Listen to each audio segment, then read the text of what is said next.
secara umum, kemudian nanti dikhususkan, itu sangat tergantung kepada konteksnya. Konteksnya disampaikan, yaitu terkait dengan gerak dan fungsi. Nah, di dalamnya ada proses planning, executing, kemudian ada evaluating dari program komunikasi yang ditujukan untuk provider. Ya, jadi di sini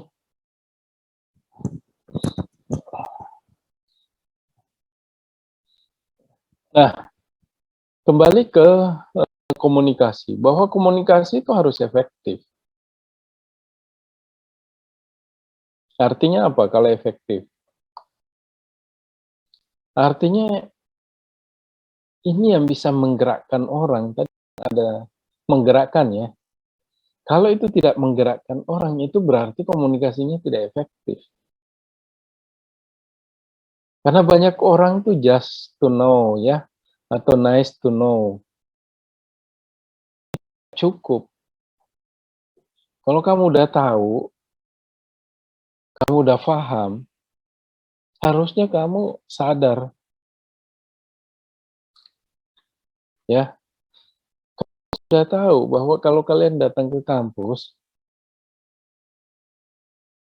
tujuannya adalah untuk belajar pengetahuan tertentu yang suatu saat nanti kalian akan pakai dalam kegiatan pekerjaan. Kalau kalian tahu itu, kalian sudah paham itu, kemudian kalian sadar, bentuk kesadaran kalian tuh akan terlihat, ya. Kalian kemana-mana bawa buku, kalian kemana-mana belajar di dalam kampus, ya kan. Kalian ada di perpustakaan, kalian ngomongnya tentang pengetahuan tersebut yang terkait, ya. Kalian kooperatif dalam pembelajaran, gitu. Itu namanya sudah menyadarkan. Kalau kalian nggak sadar, tidak terlihat dalam perilaku kalian, nah berarti ada proses yang salah. Nah, proses yang salah bisa ada di beberapa unsur komunikasi tersebut. Kesalahan bisa jadi ada di komunikatornya, kesalahan bisa jadi ada di komunikannya, kesalahan bisa ada di pesan yang disampaikan, kesalahan bisa Nah, ini yang harus kita ketahui. Ya. Jadi pun dalam pembahasan kita malam ini, saya sudah menyampaikan pesan, medianya adalah pakai Zoom misalnya, kemudian kalian sebagai komunikan. Nah, tentu kalau tidak merubah perilaku, berarti saya harus mengecek semuanya, semua unsur yang terkait dengan komunikasi ini. Ya, jadi efektif itu kalau tersampaikan gagasan, pesan, dan perasaan dengan cara yang baik dalam konteks sosial yang baik pula. Ya, artinya memang interaksi di dalamnya, dan interaksi itu menghasilkan sesuatu yang diharapkan. Ya, ingat, sesuatu yang diharapkan si komunikator. Jadi ada harapan komunikator. Lebih baik lagi, harapannya itu sama, persepsinya sama antara komunikator sama si komunikan. Nah, itu yang paling bagus. Ya, komunikasi efektif itu bisa dengan pasien dan keluarga, dengan mitra kerja, dan dengan masyarakat.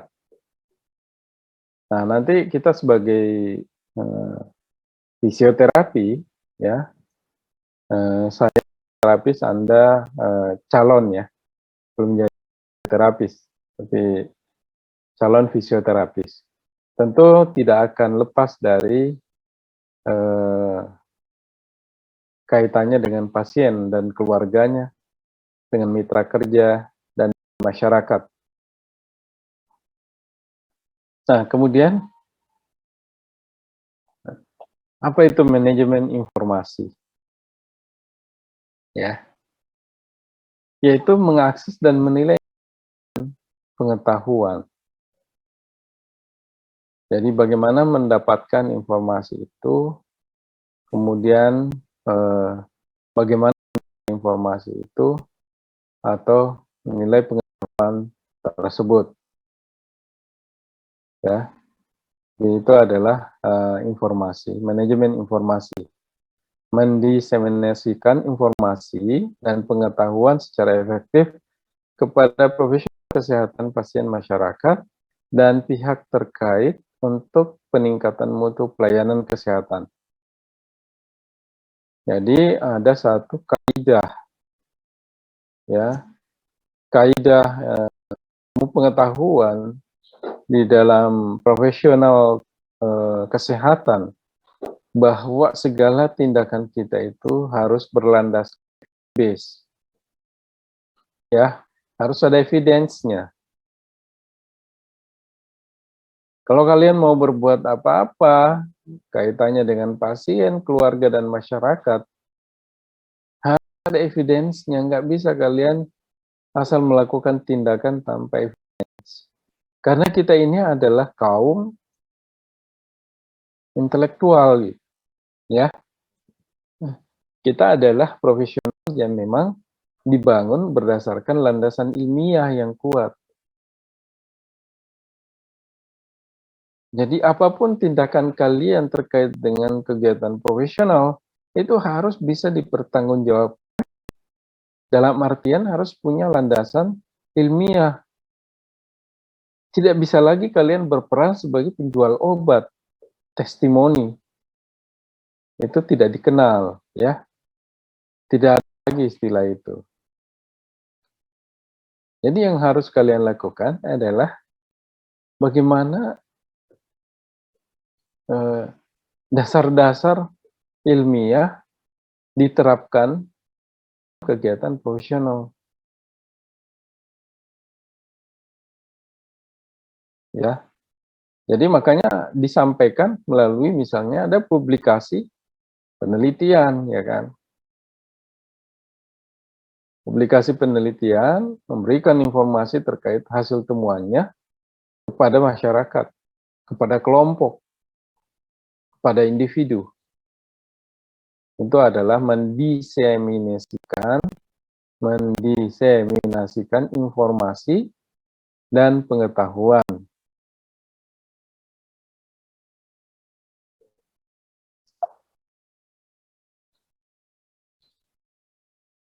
Nah, yang jelas, apa yang diyakini oleh si pemberi pesan dan yang menerima pesan itu sesuai.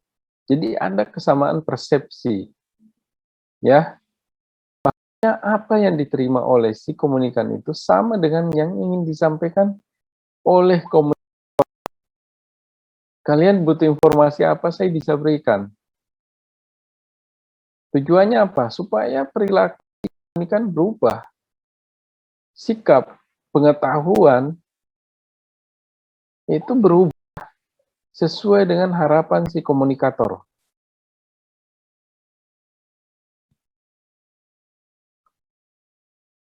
Nah, kemudian ada 5 komponen penting dalam komunikasi. Nah, ini hampir sama dengan unsur komunikasi, ya. Sama saja dengan unsur komunikasi. Ini menurut Thomas Lee, ya. Thomas Lee mengatakan bahwa 5 komponen penting dalam komunikasi yaitu pengirim pesan atau komunikator, pesan yang dikirimkan atau message, kemudian bagaimana pesan disampaikan, delivery channelnya atau medianya apa, kemudian penerima pesan, di sini ada ikan, dan ada feedback, ya, ada feedback. Nah, ini komponen penting dalam komunikasi. Kalau yang tadi di unsur-unsur cuma 4, ya, ada feedbacknya. Tapi kalau di 5 komponen menurut Thomas Lee, ya, Itu ada 5. Jadi 4 keterampilan dasar dalam komunikasi, yaitu membaca, menulis, mendengar, dan berbicara. Jadi plus ya, ada plus 4 keterampilan dasar. Nah, keterampilan dasar bagaimana menyampaikan dan menerima serta merespon komunikasi. Baik itu membaca, menulis, mendengarkan apa yang disampaikan oleh orang lain, kemudian kita berbicara bagaimana interaksi dengan komunikator atau dengan komunikan. Ada 5 fondasi membangun komunikasi efektif. Yang pertama adalah berusaha benar-benar mengerti orang lain. Communication. Jadi memang kita harus, kalau mau benar-benar mengerti orang lain, ya harus bisa mendengarkan. Yang tadi 4 keterampilan itu. Saya harus bisa mendengarkan kalian juga, ya. Maunya kalian apa sih, gitu. Ya, saya harus mendapatkan informasi tentang kalian, bahwa kalian itu maunya apa. Ya, jadi harus ada empatetiknya, empati dalam komunikasi. Yang kedua yaitu memenuhi komitmen atau janji.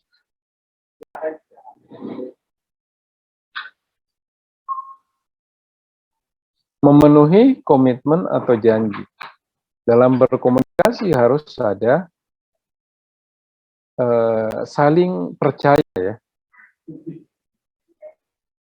Harus ada saling percaya. Jadi saling percaya itu kan ada komitmen ya.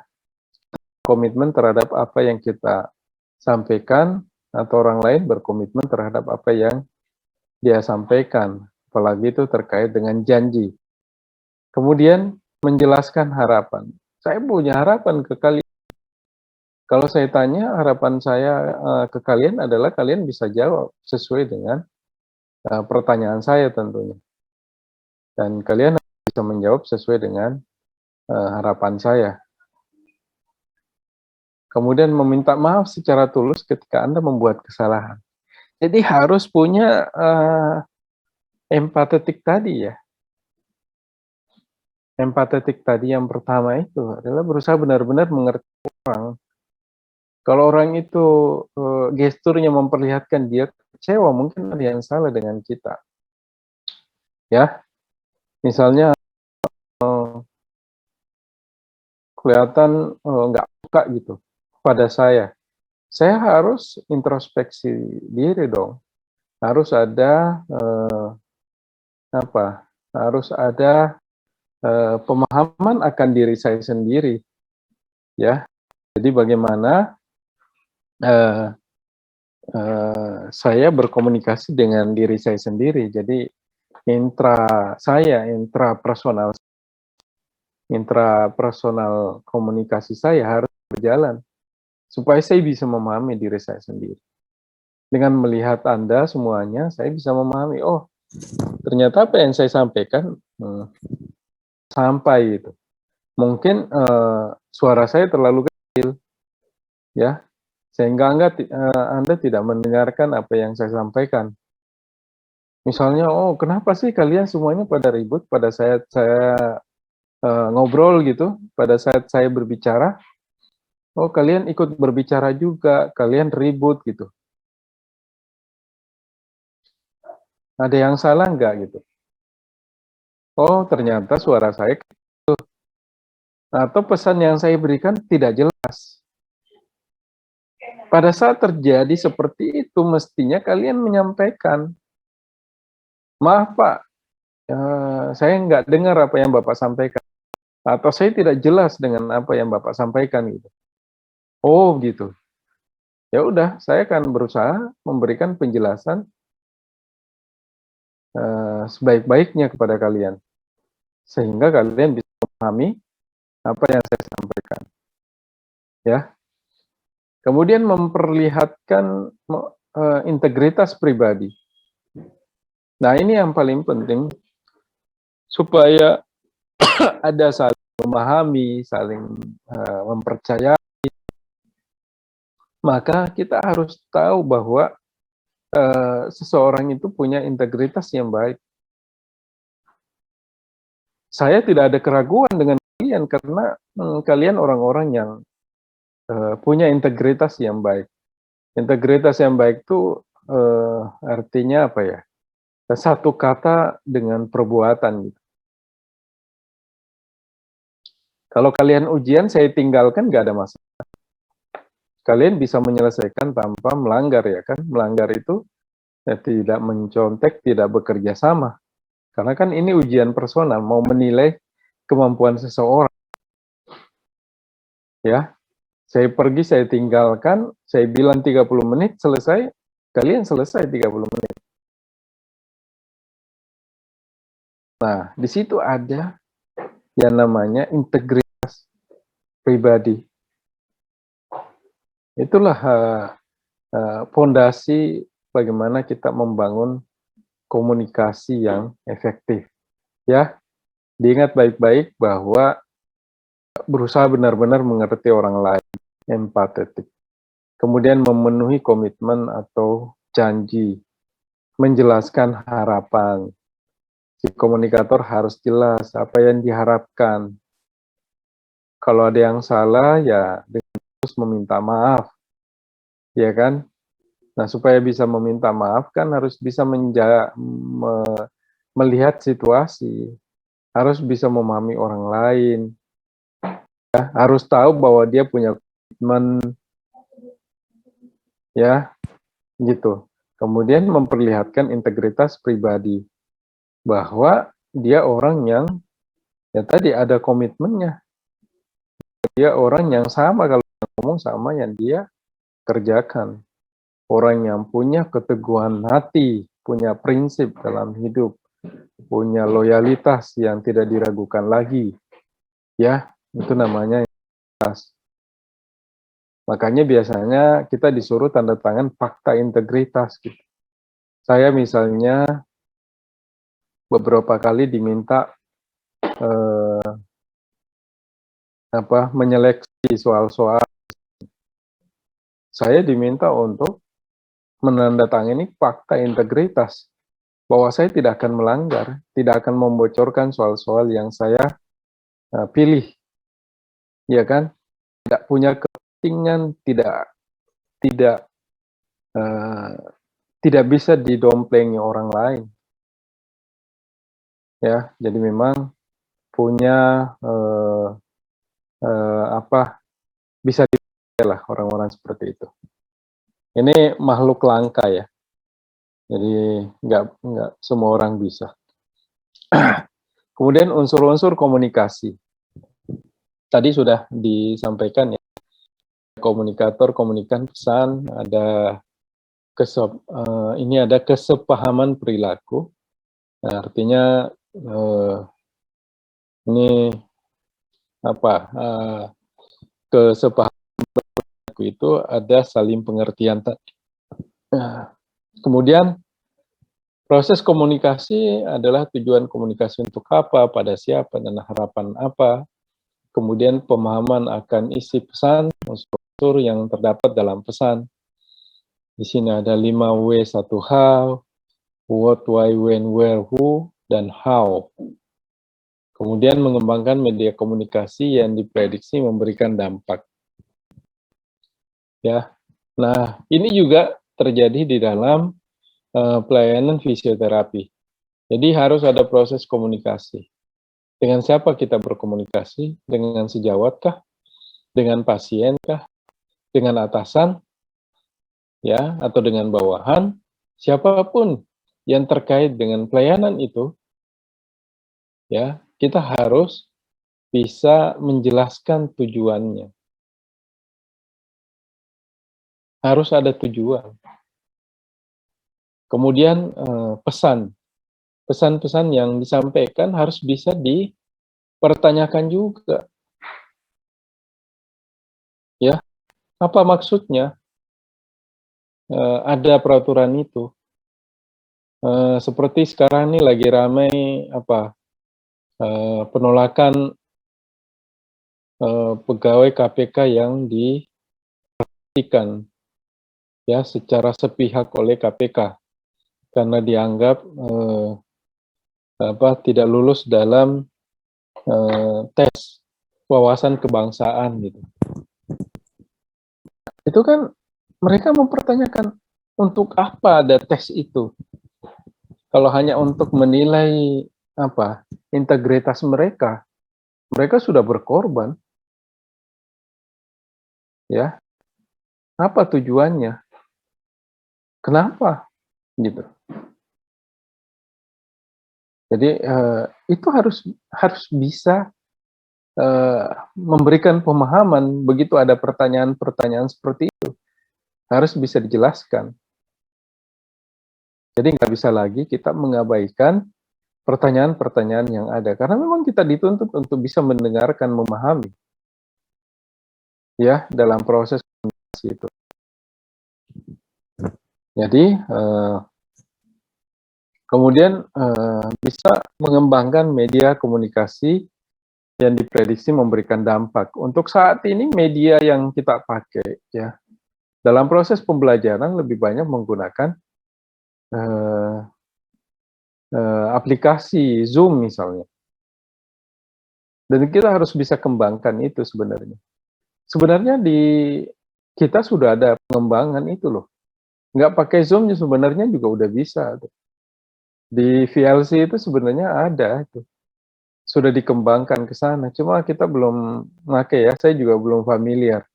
Saya juga mempelajari nanti ya tentang bagaimana menggunakan media yang sudah kita punyai. Saat ini Poltekkes Jakarta 3 udah cukup maju, ya, karena sudah bisa memahami apa kita. Kemudian selanjutnya adalah unsur-unsur dalam membangun komunikasi efektif. Bagaimana personnya, pribadi, persepsi tentang orang lain, hangat, empati, respect, kemudian justice skill, kemudian menyapa, mendengarkan, merespon, mempergunakan media. Jadi ini yang person baik secara pribadi maupun secara kemampuan mereka memiliki unsur-unsur. Kemudian untuk pesan, isi pesannya bagaimana? Memiliki tujuankah? Memfasilitasi untuk pengembangankah?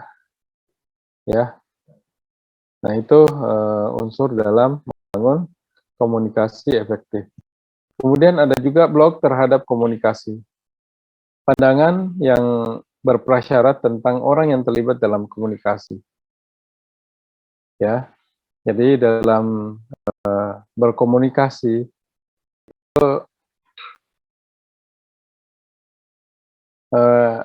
harus ada kriteria-kriteria yang bisa kita terima. Saya ketika ingin berkomunikasi dengan kalian tentu ada kriteria yang saya bisa terima. Misalnya saya ingin berkomunikasi dengan orang yang berpakaian rapi misalnya. Saya nggak mau komunikasi dengan orang yang tidak menghargai penampilan, ya. Jadi gitu. Jadi ketika kita ingin bertemu dengan orang yang di kampus misalnya, kalau saya mahasiswa, saya nggak mau ke kampus dengan pakai sendal. Ketemu dengan dosen pakai sendal. Ya kan nggak etis, karena memang aturannya di kampus itu ya harus pakai pakaian yang sudah disepakati, yaitu pakai sepatu. Kemudian persepsi tentang pesan itu juga harus disampaikan. Kemudian ada pesan bersayap misalnya, di situ menimbulkan ambigu ya, tidak jelas sebenarnya maunya apa sih. Tuh. Kemudian keterampilan pribadi dalam relasi sosial, keterampilan komunikasi. Jadi ini adalah blok ya terhadap komunikasi, sehingga sulit ya, sulit kita berkomunikasi dengan apa ya, dengan orang-orang yang bisa menghambat komunikasi itu. Bisa persepsinya salah, pesannya bersayap, kemudian tidak enak diajak berkomunikasi ya, menyampaikan pesannya juga nggak jelas. Nah itu. Kemudian mendengar aktif. Ya. Jadi ketika kita berhadapan dengan pasien, atensi pada sumber suara secara fisik dan mental. Jadi kita harus bisa memberikan atensi. Jadi gini sebenarnya, pasien itu kadang-kadang hanya informasi aja sudah puas. Ya, udah berapa persen dari kesalahan mereka sudah selesai sebenarnya. Hanya dengan komunikasi. Ada yang dengan komunikasi udah nggak usah lagi datang besoknya. Cukup sekali aja. Karena komunikasi kita nyampe dengan kemudian ada paraphrasing dan interpretasi. Saya lupa nih paraphrasing apa. Yang jelas interpretasi pemahaman kita ya. Pemahaman kita terhadap pesan yang disampaikan itu sesuai yang diharapkan antara si komunikator dengan komunikan. Kemudian memberikan tanggapan. Kita harus menanggapi, kita harus persuasi. Ya, jadi nggak boleh maksa-maksa. Jadi harus ada upaya persuasi dalam membangun komunikasi. Jadi dalam sebagai pendengar, ya atensi dibutuhkan, interpretasi, kemudian tanggapan, persuasi itu harus dilakukan sebagai pendengar. Ya, persuasi itu jadinya seperti pendengar yang aktif sebenarnya. Karena dia ada interaksi di dalam. Kemudian upaya peningkatan kualitas pelayanan. Sekarang kita berorientasi kepada PCC ya, jadi Patient Center Care, atau ada juga yang menamakan dengan Patient Center Approach. Jadi kita harus fokus pada psychosocial factors. Jadi pasien itu harus bisa disentuh ya. Jadi harus bisa di-approach dengan baik. Harus melihat kepentingan pasien. Jadi dulu itu selalu pasien nggak terlalu penting ditanggapi. Ya artinya pasien hanya mengikuti apa yang diinginkan oleh si pemberi pelayanan. Itu sudah tidak zaman lagi bahwa pasien juga punya hak. Ya, boleh menolak pelayanan kesehatan, boleh memilih pelayanan kesehatan, boleh tidak memilih, ya, boleh tidak memilih, nggak jadi masalah. Kita hanya bisa memberikan informasi kepada pasien, tapi yang menentukan tetap pasien. Maka di situ ada informed consent, ya. Nah, kalau kita melibatkan pasien dalam pemeriksaan, dalam penanganan, ya, dalam evaluasi, maka itu baik sekali. Itu yang harus dikembangkan nanti dalam memberikan pelayanan kepada pasien. Ya, itu yang harus kalian bangun nanti. Bagaimana fokus pelayanan kita itu benar-benar untuk pasien. Kita melindungi pasien dari tindakan-tindakan malpraktik. Kita melindungi pasien dari segala risiko hazard ya yang ditimbulkan oleh lingkungan. Kita harus bisa proaktif memberikan perlindungan, memberikan hal yang terbaik buat pasien. Bahkan ada satu pelayanan kesehatan misalnya di Finlandia sana, mengembangkan namanya personal assistance. Jadi tenaga-tenaga kesehatan di sana itu sudah mulai menjadi pelanggan gitu, menjadi apa namanya, menjadi saudara, bisa jadi brother and sister kan. Jadi misalnya saya sebagai fisioterapis, kalau ada informasi penting saya infokan aja ke pasienku. Ini ada ini nih, ada ilmu baru nih, ini ada seminar, ada latihan, ikut bagus nih. Padahal dia sudah tidak ada hubungan lagi dalam pemberian pelayanan kesehatan. Tetapi ada hubungan yang kita bangun, ya, di negara mana seperti itu. Jadi bahkan yang tidak ada hubungannya sekarang itu gampang sekali dibangun. Saya ada banyak sekali iklan-iklan itu lewat email. Saya nggak pernah ngasih email ke mereka, tapi informasi mereka itu nyampe ke saya. Ya, tunggu saya ada telepon dulu.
Oke, selanjutnya, eee, jadi itu tadi ya, PCC atau, PCI ini, Patient Centered Approach atau Patient Centered Care, itu, fokusnya kepada psychosocial factors.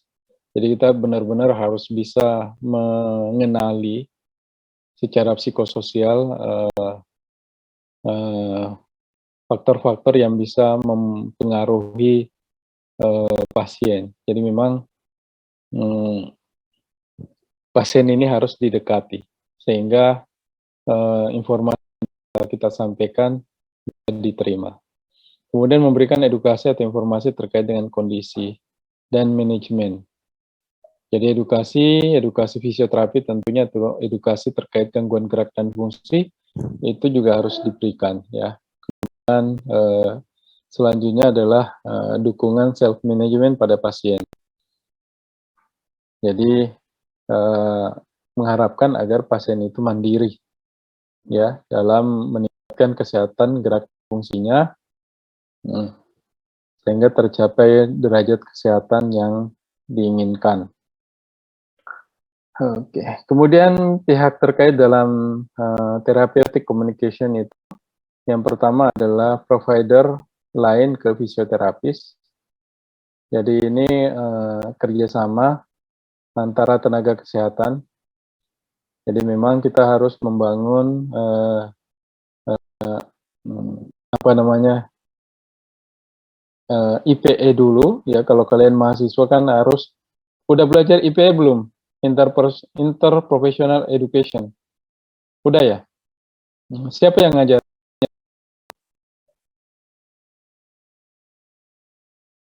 Hah? Siapa? Izin menjawab Pak, ada Bu Zahra, Bu Erna sih Pak waktu kemarin. Ganti-ganti juga Pak. Oh gitu. Ya, apa yang kalian pahami dengan IPE? Saya mau tanya dulu. Bagaimana caranya berkomunikasi dengan baik sesama tenaga kesehatan Pak, terutama tenaga kesehatan yang berada di Poltekkes Jakarta 3. Ya, jadi, sebenarnya gini, konsep IPE yang diharapkan sebenarnya adalah, adanya kesepahaman ya, kesepahaman antara, prodi yang berbeda.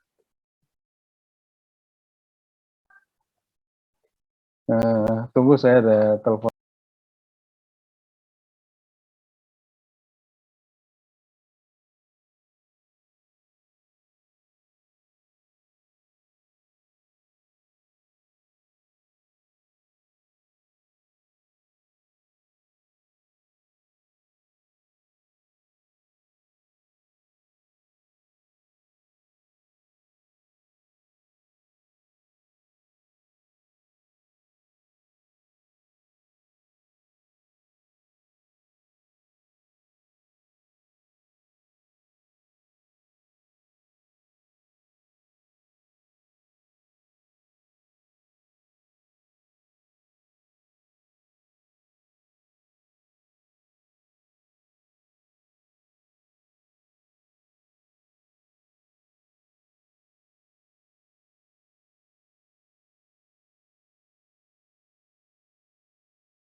Jadi ini provider lain ke fisioterapis. Nah, ini memang dibangunnya di IPE ya. Kalau di pendidikan itu harus ada kesepahaman antar prodi terkait dengan pelayanan kesehatan.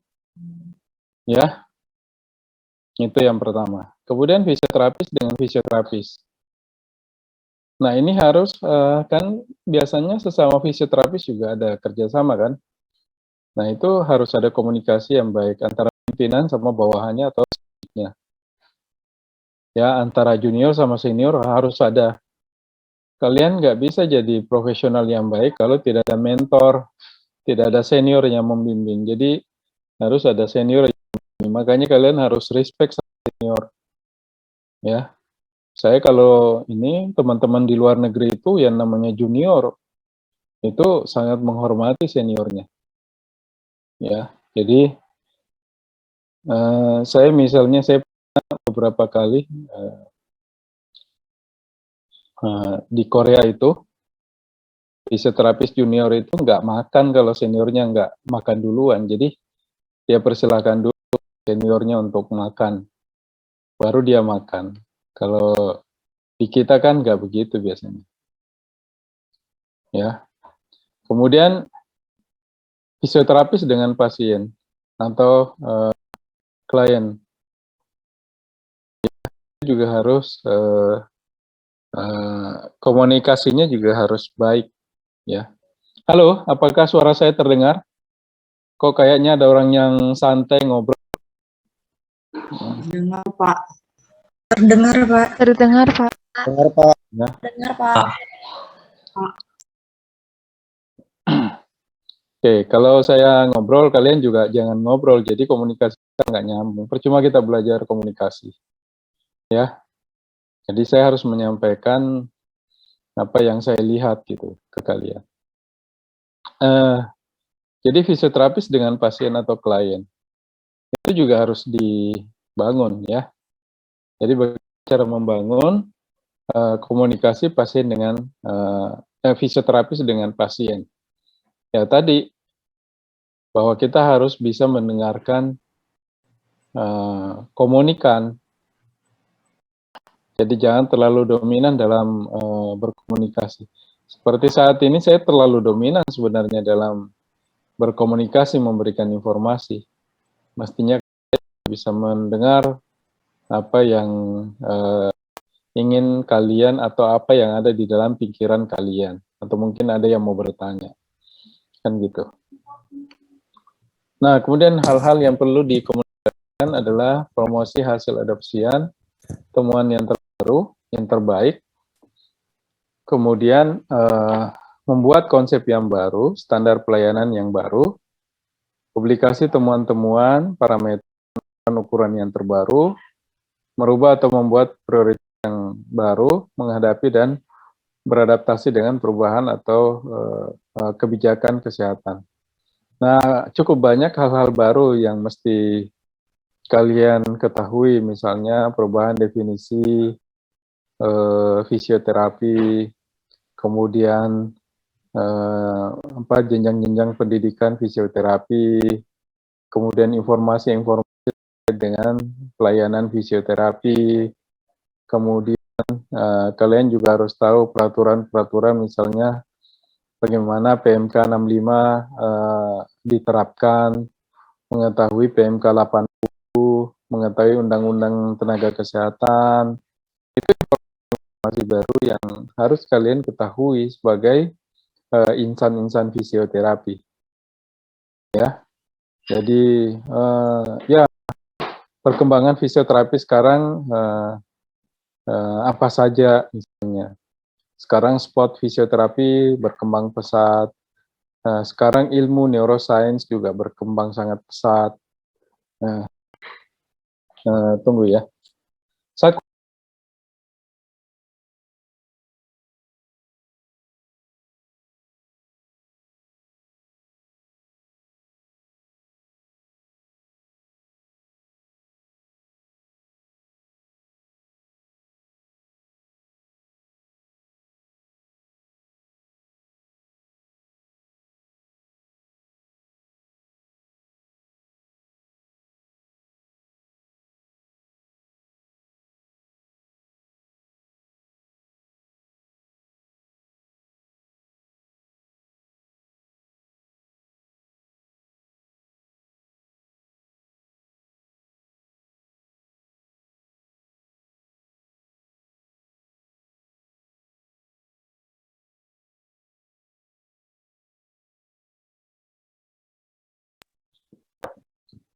Ya, kemudian selanjutnya adalah strategi komunikasi kesehatan, bahwa kita harus bisa mengambil hati si komunikan dengan menggunakan beberapa pendekatan. Jadi ada beberapa strategi. Saya biasa menghadapi pasien yang cukup apa ya, kritis misalnya. Jadi memang yang kritis itu enak diajak komunikasi sebenarnya. Selama kita mau mendengarkan. Saya ada pengalaman melakukan treatment ya kepada mantan pejabat misalnya. Nah, biasanya mereka itu ada yang mengalami post power syndrome ya, karena biasanya dia punya kewenangan, sekarang tidak punya kewenangan. Kemudian ya kita bisa saja ngobrol sama mereka terkait dengan peran mereka terdahulu gitu, ya kan, sehingga mereka bisa bercerita. Jadi mereka mau didengarkan. Ada juga yang hobi misalnya, hobinya tentang ekonomi, bagaimana kita bisa membicarakan masalah ekonomi secara seimbang. Ada juga yang hobinya politik, bagaimana kita berkomunikasi terkait dengan materi-materi politik perkembangan saat ini. Jadi memang kita harus bisa menjadi orang yang memadai dalam segala hal misalnya. Mau membahas masalah apa, kita cukup bisa seimbang dengan mereka. Ya, jadi termasuk yang punya keunikan ya, pasien yang punya keunikan itu misalnya yang emotional problem, ya mungkin dia punya masalah dalam keluarganya, dianggap gitu oleh keluarganya, misalnya pasien stroke. Pasien stroke itu biasanya mengalami masalah atau gangguan fungsi luhur, kemudian perilakunya jadi berubah, sehingga oleh keluarganya biasa dianggap sebagai seperti anak-anak. Jadi dianggap sebagai orang yang tidak penting. Nah, biasanya pasien itu merasa merasa dikucilkan ya, akhirnya menjadi depresi. Tapi dengan fisioterapisnya dia senang gitu. Nah, ada juga yang seperti itu. Ada juga yang emotional problem, dikit-dikit marah gitu. Nah, itu juga bisa kita touch ya, bisa kita ambil hatinya, bisa kita komunikasi dengan mereka. Jadi ada beberapa orang yang memang punya keunikan yang memang kita harus lakukan pendekatan personal. Jadi interpersonal sangat penting. Kemudian media komunikasi ada offline dan online. Untuk saat ini yang kita kembangkan adalah online. Jadi kita punya kelas-kelas sekarang itu nggak ada gunanya lagi. Yang kalian butuhkan nanti hanya laboratorium, ya. Jadi kelas-kelas yang ada sekarang ada AC-nya kalian nggak butuhkan lagi itu. Karena kalau pembelajaran teori ya mendingan kita bahas saja secara online. Ya. Nah begitu juga dalam memberikan pelayanan kesehatan, kita mengenal telemedicine, ada fisioterapi. Nah semuanya menggunakan IT. Jadi ada teknologi digital yang bisa dipakai. Ya, jadi macam-macam software. Saya misalnya berkomunikasi dengan pasien. Nah itu sudah menggunakan aplikasi. Misalnya saya menggunakan jadi sekarang tuh saya reservasi pelayanan di klinik, ya itu sudah sebagian menggunakan aplikasi, jadi udah nggak lagi via telepon dikonfirmasi, tapi pasiennya lebih proaktif. Kemudian telemedicine ini kalau kita telefisioterapi, ada juga telerehabilitation. Nah memang ada beberapa aplikasi, mungkin kalian sudah diperkenalkan juga, ada Physiotools ya. Sudah diperkenalkan belum? Ada saya nggak tahu. Kemarin ownernya sudah menghubungi saya minta waktu untuk paparan, orangnya sudah paparan ke saya bilang bagus juga konsepnya ya. Jadi beberapa program yang kita buat itu nanti bisa disampaikan melalui emailnya mereka. Ya, program-program terapi yang kita buat itu bisa disampaikan secara visual. Ya, jadi telefisioterapi. Jadi saat ini memang beberapa praktisi melakukan ini. Tapi tetap nggak tergantikan ya, bahwa ada, ingat baik-baik, bahwa walaupun ada teknologi informasi yang bisa digunakan, tapi tidak akan menggantikan peran fisioterapi sepenuhnya. Ada beberapa proses fisioterapi yang tidak bisa didelegasikan ke pasien. Misal ya, pemeriksaan itu nggak bisa dilakukan oleh pasien. Oleh orang lain nggak bisa. Penegakan diagnosis nggak bisa ditegakkan oleh orang lain, kecuali oleh fisioterapis. Atau misalnya membuat rencana tindakan, nggak bisa. Hanya kita yang bisa melakukan. Nah, yang bisa didelegasikan itu adalah melakukan intervensi yang sederhana.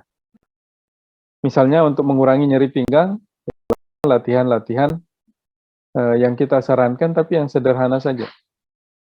Kita mendemokan, dia mengikuti, kan begitu.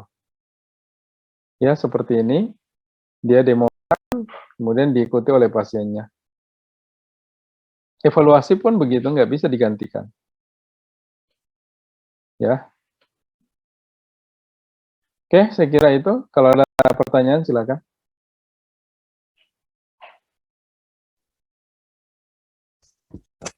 Bapak izin bertanya. Ya. Yang seperti tadi Bapak bilang kan memperbanyak atau yang perlu diasah itu yang komunikasi interpersonal terlebih dahulu, gitu ya, Pak. Interpersonal sebelum kita berkomunikasi dengan yang lain. Tapi yang kalau ini saya Pak, kesulitannya itu kadang ketika kita sudah bisa menguasai dari interpersonalnya, tapi mungkin dari yang kita lihat itu ya watak orang-orang itu yang membuat jadi komunikasinya itu menjadi kurang tersampaikan gitu Pak pesannya, karena mungkin ada beberapa hal seperti watak, budaya dan yang semisalnya gitu Pak. Nah itu menanggapi yang seperti itu bagaimana Pak? Sementara kita berharap pesannya itu tersampai gitu. Oke. Tunggu, saya ada telepon penting.